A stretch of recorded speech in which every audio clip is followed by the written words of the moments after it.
Day ടൈമിൽ soup കുടിക്കണം തോന്നിക്കഴിഞ്ഞാൽ ഒരുപാട് ഷോപ്പുകൾ അവൈലബിൾ ആണല്ലേ നമുക്ക് സൂപ്പ് കുടിക്കാൻ വേണ്ടിയിട്ട്. പക്ഷെ നൈറ്റാണ് നമുക്ക് സൂപ്പ് കുടിക്കാൻ തോന്നുന്നുണ്ടെങ്കിലോ? അപ്പോൾ ഇതിന് പറ്റിയൊരു സ്പോട്ടിനെ കുറിച്ചാണ് ഞാൻ പറയാൻ പോകുന്നത്. നമ്മുടെ കാക്കനാടുള്ള ശ്രീ സായി സൂപ്പിലോട്ടാണ് കേട്ടോ നമ്മൾ പോകുന്നത്.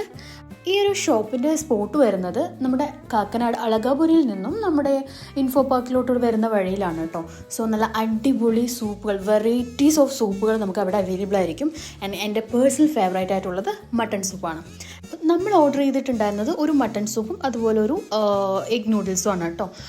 നൂഡിൽസ് ആൾസോ നല്ല രസമായിരുന്നു. നമുക്ക് ചില ഷോപ്പുകളിൽ പോയിട്ട് നമുക്ക് നൂഡിൽസ് കഴിക്കുമ്പോൾ ഭയങ്കര എഗ്ഗിൻ്റെ ഭയങ്കര ഒരു അതിൻ്റെ ഒരു സ്മെല്ല് ഇങ്ങനെ എൻഹാൻസ് ചെയ്ത് നിൽക്കും. പക്ഷേ അങ്ങനെയെല്ലാം നല്ലതായിരുന്നു. പിന്നെ സൂപ്പിനെ കുറിച്ച് പറയേ വേണ്ടല്ലോ, നല്ല സ്പൈസി ആയിട്ടുള്ള നല്ലൊരു ഹെൽത്തി ആയിട്ടുള്ളൊരു സൂപ്പാണ് നമ്മൾ കുടിച്ചിട്ടുണ്ടായത്. നമ്മൾ മെയിനായിട്ട് ആ ഒരു സ്പോട്ട് വിസിറ്റ് ചെയ്യുന്നത് തന്നെ ഈ ഒരു സൂപ്പ് കുടിക്കാൻ വേണ്ടിയിട്ടാണ് കേട്ടോ.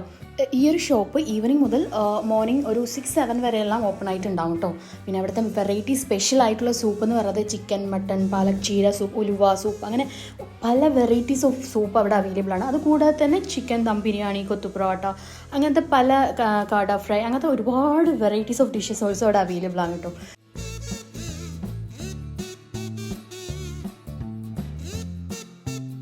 അങ്ങനെ ഏതായാലും വന്നല്ലേ സൂപ്പ് കുടിക്കാൻ, അപ്പോൾ നമുക്കൊന്ന് ഒരു നൈറ്റ് റൈഡ് പോയിട്ട് വരാമെന്ന് വിചാരിച്ചു.